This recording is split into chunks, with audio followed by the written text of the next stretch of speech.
സ്ത്രീകൾക്ക് നീതി ലഭിച്ചിട്ടുണ്ടോ? തെറ്റ് ചെയ്യുന്ന പുരുഷന്മാരുടെ കൂടെയാണ് എപ്പോഴും നിന്ന് ഞാൻ കണ്ടിട്ടുള്ളത്. എനിക്ക് അറിയില്ല എന്താ ചെയ്യേണ്ടതെന്ന്. AMMA അൻസിബ, ദെൻ നമ്മുടെ ടിനി ടോം, ശ്വേത മേനോൻ, ലക്ഷ്മിപ്രിയ, അങ്ങനെ കുറേ ആൾക്കാർ, അതായത് അമ്മയിൽ ഒരു പ്രശ്നം നടന്നുകൊണ്ടിരിക്കുക. ആക്ച്വലി ഇത് കുറച്ച് ദിവസം, ഒരു 2 ദിവസം മുന്നേ തുടങ്ങിയ ഒരു പ്രശ്നമാണ്. അപ്പോൾ ആ തുടങ്ങിയ സമയത്ത് ഇതൊരു സീരിയൽ പോലെ വന്നു പോയിക്കൊണ്ടിരുന്നതുകൊണ്ട് ഞാൻ വിചാരിച്ചു ഇതിനെ എടുത്ത് റിയാക്ട് ചെയ്യണ്ട, കാരണം ഇങ്ങനെ വന്നുകൊണ്ടിരിക്കുകയാണ് കണ്ടൻറ്റ്, അപ്പോൾ ഇതിനകത്ത് എന്തിടാനാണെന്നുള്ളൊരു രീതിയാണ്. പക്ഷേ ഇന്ന് എനിക്ക് തോന്നി യെസ്, അത് റിയാക്ട് ചെയ്യണം എന്നെനിക്ക് തോന്നി കേട്ടോ. അപ്പോൾ സംഭവം എന്താണെന്ന് വെച്ച് കഴിഞ്ഞാൽ, ടിനി ടോം നമ്മുടെ അൻസിബേനെ കുറിച്ചിട്ട് കുറേ കാര്യങ്ങളൊക്കെ ഇങ്ങനെ അങ്ങ് പറഞ്ഞ് കെട്ടിച്ചമച്ചു. അതായത് എനിക്ക് റിയാക്ട് ചെയ്യണമെന്ന് തോന്നിയതിൻ്റെ കാരണം എന്താണെന്ന് വെച്ചാൽ, പുള്ളി പറഞ്ഞുണ്ടാക്കിയത് അൻസിബയ്ക്ക് സ്വന്തം അച്ഛനുമായിട്ട്, രണ്ടാനച്ഛനാണ് പക്ഷേ അച്ഛനുമായിട്ട് എഴുതാത്ത ബന്ധമുണ്ട്, മോഹൻലാലുമായിട്ട് ബന്ധമുണ്ട് എന്നൊക്കെ പറഞ്ഞ് ഒപ്പിക്കുകയാണ്.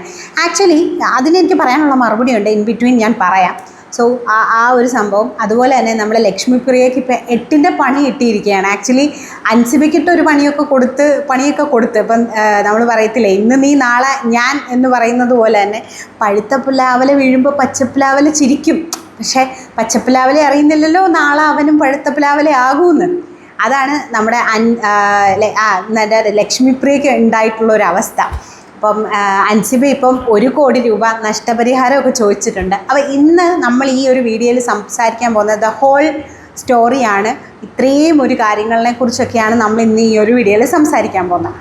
ഓക്കെ, അപ്പോൾ നമ്മുടെ ആദ്യമായിട്ട് നമ്മുടെ അൻസിബ ആൻഡ് നമ്മുടെ ടിനി ടോം തമ്മിലുള്ളൊരു സംഭവം പറയാം. ആക്ച്വലി അൻസിബേനെ കുറിച്ചിട്ട് എനിക്ക് എനിക്കിഷ്ടമുള്ളൊരു വ്യക്തിയാണ്. കാരണം ബിഗ് ബോസ് എന്ന് പറയുന്നൊരു ഷോയാണ്, എല്ലാവരും പറയുന്നുണ്ട്. അതായത് അൻസിബേനെ ഏറ്റവും കൂടുതൽ ആൾക്കാരെ ഇങ്ങനൊരു സംഭവം വന്നപ്പം സപ്പോർട്ട് ചെയ്യാനായിട്ടുള്ളൊരു മെയിൻ കാരണം എന്താണെന്ന് വെച്ച് കഴിഞ്ഞാൽ, ബിഗ് ബോസ് എന്ന് പറയുന്നൊരു ഷോയാണ്.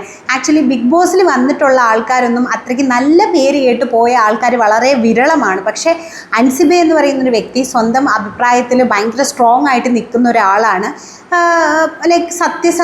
സത്യസന്ധമായിട്ടുള്ളൊരു പെൺകുട്ടിയാണെന്നുള്ളൊരു പേര് ബിഗ് ബോസിലെ അൻസിബയ്ക്ക് ഉണ്ടായിരുന്നു. സോ എന്തും എവിടെയും വെട്ടി തുറന്നു പറയുന്നു എന്ന ഒരു പേര് അൻസിബയ്ക്ക് ഓൾറെഡി ഉണ്ട്.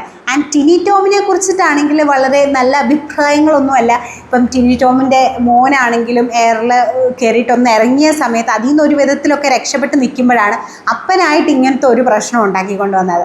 ഇപ്പോൾ ടിനി ടോം ഇവിടെ പറഞ്ഞുകൊണ്ട് നടക്കുന്നത് എന്താണെന്ന് വെച്ച് കഴിഞ്ഞാൽ, അൻസിബയുടെ അച്ഛനുമായിട്ട്, അതായത് രണ്ടാനച്ഛനാണ് പക്ഷേ അച്ഛനുമായിട്ട് റിലേഷനുണ്ട്, ഇവർ തമ്മിൽ അവിഹിത ബന്ധമാണ്, മോഹൻലാലുമായിട്ട് അവിഹിത ബന്ധമാണ് എന്നൊക്കെയാണ് പറഞ്ഞുകൊണ്ട് നടക്കുന്നത്. ഒരു ജിഹാദിയാണ് എന്നൊക്കെയാണ് പുള്ളി പറഞ്ഞുകൊണ്ട് നടക്കുന്നത്. ആക്ച്വലി അപ്പോൾ ഇങ്ങനെയൊക്കെയാണ് പറയുന്നത്. അപ്പം ഇത് ചോദിക്കാൻ ചെല്ലുമ്പോൾ പുള്ളിക്ക് കുറച്ച് കാശും കാര്യങ്ങളും ഒക്കെ ഉള്ളതുകൊണ്ട് അതങ്ങ് ഒതുക്കി തീർക്കും, അങ്ങനത്തെ സംഭവമാണ്. അപ്പോൾ എനിക്കിവിടെ പറയാനുള്ളത്, ആക്ച്വലി ഇവരുടെ വീട്ടിൽ അങ്ങനെ ആയിരിക്കാം, maybe that is why. അതുകൊണ്ടായിരിക്കും മറ്റുള്ളവർ, ഇപ്പം ഞാൻ കേട്ടിട്ടുണ്ട്, എൻ്റെ അച്ഛനൊക്കെ എപ്പോഴും പറയുന്നൊരു കാര്യം, കള്ളൻ മാത്രമേ എപ്പോഴും അവനും കള്ളനാന്ന് പറയത്തുള്ളൂ. കാരണം ഇവൻ കള്ളനായതുകൊണ്ടൊരു കള്ളത്തരത്തിൽ ഒരു സംഭവം ചെയ്യുമ്പം മറ്റവൻ ആ ഒരു സാഹചര്യത്തിൽ അല്ലെങ്കിൽ ഏതെങ്കിലും ഒരു സംഭവം ഇനി അവൻ അതുകൊണ്ടാണോ അങ്ങനെ ചെയ്യുന്നത് എന്ന് ചിന്തിക്കണമെങ്കിൽ അവനൊരു കള്ളനായതുകൊണ്ടല്ലേ. അപ്പോൾ തന്നെ നിങ്ങൾക്ക് മനസ്സിലായി കാണും ആർക്കാണ് അവിഹിത ബന്ധമുള്ളത് അല്ലെങ്കിൽ ആർക്കാണ് എന്താണുള്ളത് എന്നുള്ള സംഭവമൊക്കെ മനസ്സിലായിട്ടുണ്ടായിരിക്കും. സോ എന്തായാലും ടിനി ടോം ഇത്രയൊക്കെ പറഞ്ഞെങ്കിലും ആളിപ്പോൾ ഇച്ചിരി രക്ഷപ്പെട്ട് നിൽക്കുകയാണ്. കാരണം നമ്മുടെ ലക്ഷ്മിപ്രിയ ഒരു സംഭവം ഇറക്കിയിട്ടുണ്ടായിരുന്നു. അപ്പം അതെന്തായാലും നമുക്കൊന്ന് കണ്ടു നോക്കാം. പീഡനമൊന്നുമില്ല. ഞാൻ ഡിസംബറിൽ, അതായത് ഈ പരാതി പോകുന്നത് ജനുവരിയിൽ ആണ്. ജനുവരി ഞാൻ ഈ മതസ്ഥാപനം ഈ മതസ്ഥാപനം എന്നല്ല, ഒരു മതസ്ഥാപനവും മതചിഹ്നവും അമ്മയിൽ കയറരുത് എന്ന് പറഞ്ഞതിന് ശേഷം ആണ് എനിക്കെതിരെ പരാതി വന്നത്. പക്ഷെ അതിൻ്റെ 1 മാസം മുന്നേ ഞാൻ ഈ വനിതാ എക്സിക്യൂട്ടീവ് മെമ്പർക്ക് അയച്ച മെസ്സേജ് ഉണ്ട്. ആ മെസ്സേജിൽ ഞാൻ ചോദിച്ചിരിക്കുന്നത്, ദുബായി പോയപ്പോൾ എന്തെങ്കിലും ഫോട്ടോ എടുത്തിട്ടുണ്ടായിരുന്നു, അതിൻ്റെ ഒരു ഫ്രണ്ട് കണ്ടു. ഈ ഒരു മെസ്സേജ് കാരണം വീട്ടിൽ ഡൊമസ്റ്റിക് വയലൻസ് നടന്നത്ര 1 മാസം കഴിഞ്ഞിട്ട് ഡൊമസ്റ്റിക് വയലൻസ് നടന്നു, അവർക്ക് മുറിവുകളുണ്ട്, പാടുകളുണ്ട് എന്നൊക്കെ പറഞ്ഞിട്ട് അവരുടെ ഭർത്താവും അവരും തമ്മിൽ ഡൊമസ്റ്റിക് വയലൻസ് ഈ മെസ്സേജ് കണ്ടിട്ട് 1 മാസം കഴിഞ്ഞിട്ട്. അപ്പോൾ നിങ്ങൾക്ക് മനസ്സിലായല്ലോ. അതായത് ഡിസംബറിൽ നമ്മുടെ അൻസിബ നമ്മുടെ ലക്ഷ്മിപ്രിയയ്ക്ക് ഒരു മെസ്സേജ് അയച്ചിട്ടുണ്ട്. അപ്പോൾ ആ മെസ്സേജിൽ അതായത് ദുബായിൽ പോയപ്പോൾ വല്ല ഫോട്ടോ എടുത്തിട്ടുണ്ടായിരുന്നു, എൻ്റെ ഫ്രണ്ട് കണ്ടു എന്ന് പറഞ്ഞു. ഈ ഒരു മെസ്സേജിൽ എന്താണ് പ്രശ്നം? ഓക്കെ, ഈ മെസ്സേജിൽ പ്രശ്നം വരാം, അത് ഞാൻ സംസാരിക്കാം. എന്താണ് പ്രശ്നം വരാൻ പറ്റുന്നത് എന്ന് ഞാൻ സംസാരിക്കാം. ഓക്കെ, അപ്പോൾ ഈ ഒരു മെസ്സേജ് കണ്ടിട്ടാണ് അവരുടെ വീട്ടിൽ ഭയങ്കര പ്രശ്നങ്ങളും കാര്യങ്ങളും ഒക്കെ ആയിരുന്നു. അപ്പോൾ ഡിസംബറിൽ അയച്ച മെസ്സേജാണ്. അപ്പോൾ ആ മെസ്സേജിന് എന്താ പറയുക, കേസൊക്കെ കൊടുക്കുന്നത് ജനുവരിയിലാണ്.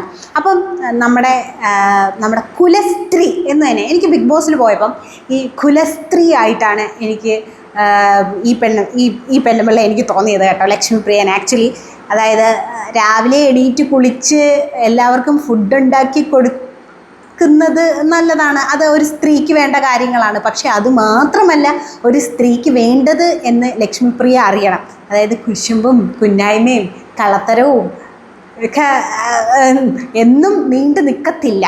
ഓക്കെ, അപ്പം നമ്മുടെ പുള്ളിക്കാരിയുടെ കുലസ്ത്രീപരമായിട്ടുള്ള ഒരു ഇൻ്റർവ്യൂ ഉണ്ട്, നമുക്കതൊന്ന് കാണാം. അത് കൊടുക്കാനുണ്ടായ സാഹചര്യം എന്ന് പറയുന്നത് ഡിസംബർ 10-ാം തീയതി എൻ്റെ ഫോണിലേക്ക് ശ്രീമതി അൻസിബ ഹസൻ ഒരു മെസ്സേജ് അയച്ചിരുന്നു. ഞാനിവിടെ കുടുംബമായിട്ട് ജീവിക്കുന്ന ഒരു വ്യക്തിയാണ്. നിങ്ങൾക്ക് എല്ലാവർക്കും അറിയാം, വളരെ ചെറിയ പ്രായത്തിൽ വിവാഹിതയായിട്ടുള്ള ഒരു വ്യക്തിയാണ്. അപ്പോൾ എൻ്റെ കുടുംബത്തിൽ എൻ്റെ ഫോൺ എന്ന് പറയുന്നത് നമ്പർ ലോക്കുകളോ വേറെ ഏതെങ്കിലും തരത്തിലുള്ള ലോക്കുകളോ ഉള്ളതല്ല.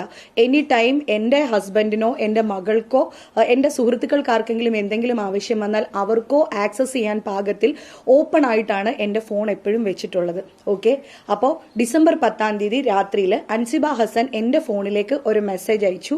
ആ മെസ്സേജിന് മറുപടിയായിട്ട് എന്താണ് ഈ പറഞ്ഞിരിക്കുന്നത്? ഓക്കെ, നിങ്ങൾ കേട്ടല്ലോ അല്ല. ഈ ആക്ച്വലി ഗൈസ് എനിക്ക് തോന്നുന്നത് ഇവർ വേറെ ആരുടെയോ കൂടെ ദുബായിക്ക് പോയിട്ടുണ്ടെന്ന് തോന്നുന്നു. അപ്പോൾ ഫോട്ടോ എടുത്തതായിരിക്കാം. എവിടെയോ ഇതിലാണല്ലോ എനിക്കൊരു അവിഹിതം മണക്കുന്നത് ഗൈസ്. ഇവിടെയാണ് എനിക്ക് അവിഹിതം മണക്കുന്നത്. നമ്മുടെ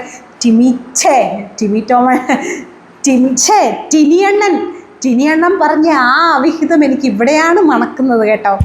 അല്ലെങ്കിൽ ഭർത്താവ് എന്തിന് പാനിക്കാകണം? ഭർത്താവ് അറിയാതെ എങ്ങനെ ദുബായിൽ പോയി? അല്ലേ ഭർത്താവ് അറിയാതെ ദുബായിൽ പോയിട്ടുണ്ടെങ്കിലാണ് അങ്ങനെ ഒരു ഫോട്ടോ കണ്ടു കഴിയുമ്പം, അല്ലെങ്കിൽ ഭർത്താവ് അറിയാതെ ദുബായിൽ പോയിട്ടുണ്ടെങ്കിലാണ് വേറൊരാൾ വന്ന് ദുബായിൽ പോയിട്ടുണ്ടായിരുന്നോ ഫോട്ടോ കണ്ടു എന്ന് പറയുമ്പം അവിടെ ഭർത്താവ് പാനിക്കാകേണ്ട കാര്യം അറിയാതെ ദുബായിൽ പോയിട്ടുണ്ടെങ്കിലല്ലേ. അപ്പം ഇവിടെയല്ലേ അവിഹിതം നടക്കുന്നത് എന്ന് എൻ്റെ ഡൗട്ടാണ് കേട്ടോ. ആസ് എ വ്യൂവർ ഈ പ്രശ്നങ്ങളെല്ലാം കണ്ട എൻ്റെ ഒരു ഡൗട്ടാണ്. ഓക്കെ, പിന്നെ അവിടെ ഗാർഹിക പീഡനം നടന്നിട്ടുണ്ട്. അതായത് ഫിസിക്കലി ഒക്കെ ഈ പുള്ളിക്കാരി അടിച്ചിട്ടുണ്ട്, അതും ഇതുമൊക്കെ ചെയ്തിട്ടുണ്ടെന്ന് പറയുന്നുണ്ട്. അപ്പം അതിന് നമ്മൾ കേസെടുക്കണം. അതിന് ഗാർഹിക പീഡനം ഒരു പെണ്ണിനെതിരെ ഉണ്ടായ കേസ് വേണ്ടേ? അപ്പം അതും എന്തായാലും വരുമായിരിക്കും. അതിനെതിരെ കേസ് എടുക്കേണ്ടതാണ്. ഓക്കെ, പിന്നെ ഇത് ഇവർ പറയുന്നുണ്ട് വനിതാ അവിടെ കൊണ്ട് കേസ് കൊടുക്കുന്നു, തൃപ്പൂണിത്തറയിൽ കേസ് കൊടുക്കുന്നു. ആൻഡ് രേഷ്മ എന്ന് പറയുന്നതാണ് അവിടുത്തെ SI. പുള്ളിക്കാരിയുടെ മുന്നിൽ വെച്ച് ഇവരുടെ സ്ഥിരം സംഭവം നീ മുടിഞ്ഞു പോവും അങ്ങനത്തെ സാധനങ്ങൾ ഉണ്ടല്ലോ. ബിഗ് ബോസിൽ നമ്മൾ കണ്ടതാണല്ലോ. നമ്മുടെ പ്രാക്ക് കുലസ്ത്രീകൾക്കുള്ള ഒരു സാധനം എന്നാണ് എനിക്ക് തോന്നുന്നത്. സോ നീ രക്ഷപ്പെടത്തില്ല, നീ ഇത് ചെയ്തത് കൊണ്ട് നീ ഒരിക്കലും ഇതാവത്തില്ല. പക്ഷേ പുള്ളിക്കാരി പറയുന്നുണ്ട് ഒരു അമ്മ അല്ലെങ്കിൽ അമ്മയെപ്പോലെ കരുതിയ ഒരാളുടെ അടുത്താട്ടോ പുള്ളിക്കാരിക്ക് ഇങ്ങനെ തോന്നുന്നത്. എന്ത് ചെയ്യാം, അമ്മ മക്കളെ പ്രാകാറുണ്ടോ ഗൈസ്? ഉണ്ടോ? പുള്ളിക്കാരിക്ക് ഒരു പ്രശ്നവും ഇല്ല. അപ്പം അങ്ങനത്തെ ഒരു രീതിയിലുള്ള ഒരു 3 മണിക്കൂറുള്ള ഒരു ചോദ്യം ചെയ്യലായിരുന്നു അവിടെ നടന്നത് എന്ന് അൻസിബ പറഞ്ഞിട്ടുണ്ട്. അപ്പം എന്തായാലും ഇവിടെ ടിനിയണ്ണം പറഞ്ഞിട്ട് ടിനിയണ്ണൻ നൈസായിട്ട് ഇടയ്ക്കൂടെ രക്ഷപ്പെട്ടാൽ ഇവിടെ ഏറ്റവും കൂടുതൽ പെട്ടിരിക്കുന്നത് നമ്മുടെ ലക്ഷ്മിപ്രിയയാണ് കേട്ടോ. അപ്പം എന്തായാലും അമ്മേനെ രക്ഷിക്കാൻ വേണ്ടി പോയിട്ടൊരു കേസൊക്കെ കൊടുത്തിട്ട് ഇപ്പം നമ്മുടെ ലക്ഷ്മിയമ്മ പെട്ടിരിക്കുകയാണ്. അപ്പോൾ എന്തായാലും ഇന്നത്തെ ലേറ്റസ്റ്റ് അപ്ഡേറ്റ് ഞാനൊന്ന് കേൾപ്പിച്ചു തരാം. പറഞ്ഞ് അമ്മ യോഗത്തിൽ പോലും തന്നെ മോശക്കാരിയാക്കി ചിത്രീകരിക്കാനുള്ള ശ്രമം നടന്നുവെന്നും അൻസിബ പരാതിയിൽ പറയുന്നുണ്ട്. ഇതെന്തായാലും ഈ അമ്മയിലെ ഈ 2 എക്സിക്യൂട്ടീവ് അംഗങ്ങൾ തമ്മിലുള്ള തർക്കം ഒരു നിയമപരമായ പരാതിയായിട്ട് മാറുന്നു എന്നുള്ളതാണ് ഇവിടുത്തെ ഒരു പ്രത്യേകത. അതേസമയം ഇത് സംഘടനയുമായിട്ടൊരു ബന്ധവുമില്ലെന്നും സംഘടനയ്ക്ക് പുറത്ത് 2 വ്യക്തികൾക്കിടയിൽ നടന്നൊരു പ്രശ്നം മാത്രമാണ് എന്നുള്ളതുമാണ് താരസംഘടനയുടെ നേതൃത്വത്തിൻ്റെ ഒരു വിശദീകരണം. ഇതിനിടയിൽ ഉണ്ടായിരിക്കുന്ന മറ്റൊരു സംഭവവികാസം അൻസിബ അടക്കം 4 താരങ്ങൾക്ക് ഇപ്പോഴുണ്ടായ വിവാദങ്ങളുമായി ബന്ധപ്പെട്ട് നേരിട്ട് അമ്മ ഓഫീസിൽ ഹാജരായി വിശദീകരണം നൽകണമെന്ന് അമ്മ നോട്ടീസ് അയച്ചിട്ടുണ്ട്. അത് അൻസിബയ്ക്ക് പുറമെ ടിനി ടോം, അതുപോലെ തന്നെ ലക്ഷ്മിപ്രിയ, അതുപോലെ സംഘടനയുടെ ജനറൽ സെക്രട്ടറി കൂടിയായിട്ടുള്ള കുക്കു പരമേശ്വരൻ എന്നിവരോടാണ് ജൂൺ 1-ാം തീയതിക്കും 3-ാം തീയതിക്കും ഇടയിൽ നേരിട്ടെത്തി ഹാജരാവാനുള്ള നോട്ടീസ് നൽകിയിരിക്കുന്നത്. എന്നാൽ അൻസിബ പറയുന്നത് ഇനിയിപ്പോൾ അമ്മ നേതൃത്വത്തോട് തൻ്റെ പരാതികളൊന്നും പറയാൻ ഉദ്ദേശിക്കുന്നില്ല, മറിച്ച് ഒരു നിഷ്പക്ഷ സമിതി രൂപീകരിക്കണം. ആ സമിതിയിൽ രമേശ് പിഷാരടി, മാല പാർവതി, ധ്യാൻ ശ്രീനിവാസൻ എന്നിവർ ഉണ്ടാകണം. അങ്ങനെ ഒരു സമിതി ഉണ്ടെങ്കിൽ മാത്രമേ തൻ്റെ പരാതികൾ ഇനി അമ്മ നേതൃത്വത്തോട് പറയാൻ താൻ ഉദ്ദേശിക്കുന്നുള്ളൂ എന്നുള്ളതാണ് അൻസിബയുടെ നിലപാട്. അപ്പോൾ അൻസിബയുടെ ഈ ആവശ്യത്തോട് എങ്ങനെ സംഘടനാ നേതൃത്വം പ്രതികരിക്കുമെന്നുള്ളതും പ്രധാനമാണ്. ജൂൺ 21-ാം തീയതി സംഘടനയുടെ ജനറൽ ബോഡി യോഗം ചേരാനിരിക്കുകയാണ്. അപ്പോൾ ആ ജനറൽ ബോഡി യോഗത്തിന് മുന്നോടിയായിട്ട് ഈ പ്രശ്നങ്ങൾ പരിഹരിക്കാനുള്ള ശ്രമമാണ് ശ്വേതാ മേനോൻ്റെ നേതൃത്വത്തിൽ ഇപ്പോൾ നടന്നുകൊണ്ടിരിക്കുന്നത്. അതിനിടയിലാണ് ഈ ഒരു സംഭവം ഒരു നിയമപരമായ ഒരു കേസിന്റെ രൂപത്തിലേക്കൊക്കെ. എന്തായാലും നമ്മുടെ അൻസിബക്കുട്ടി ഒരു 1 കോടി രൂപ ചോദിച്ചിട്ടുണ്ട്. ഗവൺമെൻറ് അല്ലെങ്കിൽ ഈ SA ആൻഡ് നമ്മുടെ ലക്ഷ്മിപ്രിയ കൊടുക്കണമെന്നാണ്. ഗവൺമെൻറ് കൊടുക്കുമെന്നൊന്നും എനിക്കറിയത്തില്ല. അപ്പം അതെത്രത്തോളം ആപ്ലിക്കബിൾ ആണെന്നൊന്നും എനിക്കറിയത്തില്ല. പിന്നെ എനിക്ക് ചോദിക്കാനുള്ളൊരു കാര്യം, ഇപ്പോൾ ഈ ശ്വേതാ മേനോൻ അൻസിബയ്ക്ക് വേണ്ടി നോട്ടീസ് അയച്ച് വരണം എന്ന് പറഞ്ഞ് നോട്ടീസ് അയക്കാൻ എന്ത് യോഗ്യതയാണുള്ളത്?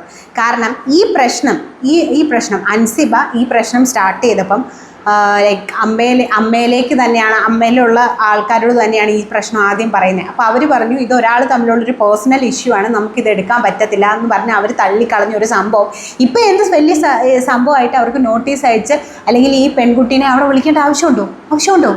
അന്ന് നിങ്ങൾക്കതൊരു നിങ്ങളുടെ അടുത്ത് വന്നപ്പം നിങ്ങളത് ഇതാക്കിയില്ല, അതുകൊണ്ട് അതിൽ വരാനും താല്പര്യമില്ല. പിന്നെ അൻസിബയുടെ ഒരു തീരുമാനം അൻസിബ പറഞ്ഞ എന്താണെന്ന് വെച്ച് കഴിഞ്ഞാൽ രമേശ് പിഷാരടി, ധ്യാൻ ശ്രീനിവാസൻ, പിന്നെ നമ്മുടെ മാല പാർവതി ഇവരെയൊക്കെ ഉള്ള ഒരു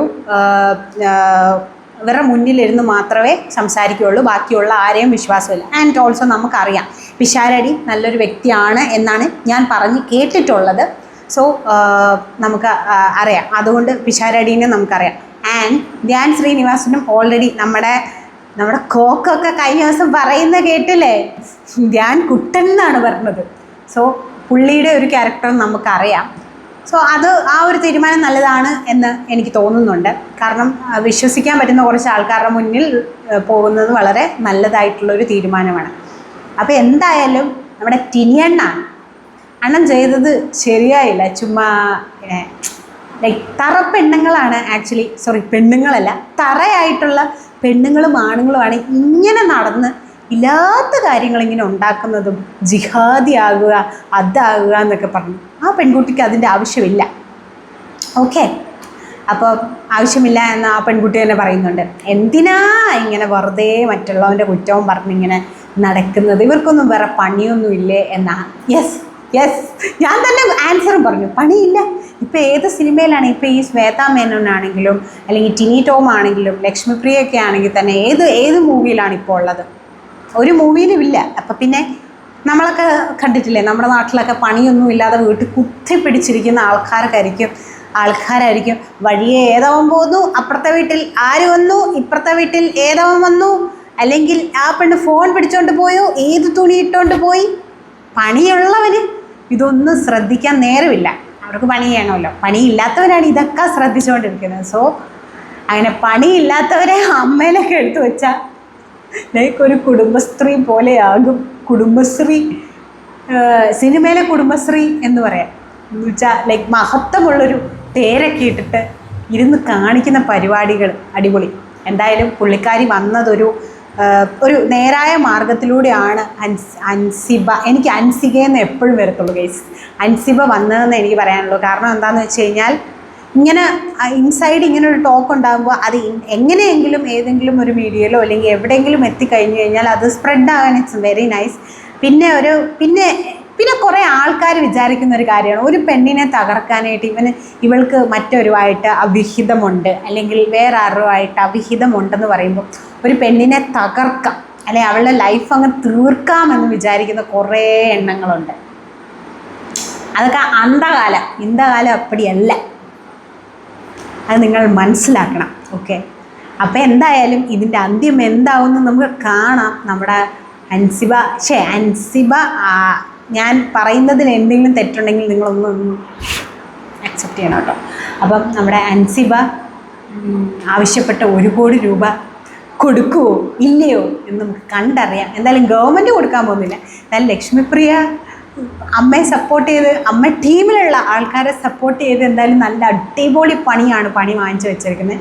ഇൻഡയറക്റ്റ്ലി നിങ്ങളുടെ കെട്ടിയവന് സംശയ രോഗമുള്ള ഒരാളാണെന്നും, ഇൻഡയറക്റ്റ്ലി നിങ്ങൾ ദുബായിൽ പോയിട്ടുണ്ട്, അത് നിങ്ങളുടെ കെട്ടിയവൻ അറിയാതെ നിങ്ങൾ പോയതാണ്. നിങ്ങളെ നിങ്ങളുടെ കെട്ടിയവന് ഒരു വിശ്വാസവും ഇല്ല എന്നൊരു കാര്യവും നിങ്ങളിവിടെ പറഞ്ഞു വെക്കുന്നുണ്ട്. അത് നിങ്ങൾ മനസ്സിലാക്കുക. ശരിക്കും പറഞ്ഞാൽ ഇങ്ങനെ നിങ്ങൾ പറഞ്ഞതായിരിക്കും നിങ്ങളുടെ കെട്ടിയവൻ നിങ്ങളുടെ വീട്ടിൽ ഇനിയൊരു വലിയ പ്രശ്നം ഉണ്ടാകാൻ പോകുന്നത്. മേ ബി ആയിരിക്കാം. സോ എന്തായാലും നമുക്ക് കാത്തിരുന്ന് കാണാം ഗൈസ്. അപ്പോൾ അടുത്തൊരു വീഡിയോ ആയിട്ട് ഞാൻ ഓടി വരാം. അതുവരെയും it's me Chanchal signing off. By.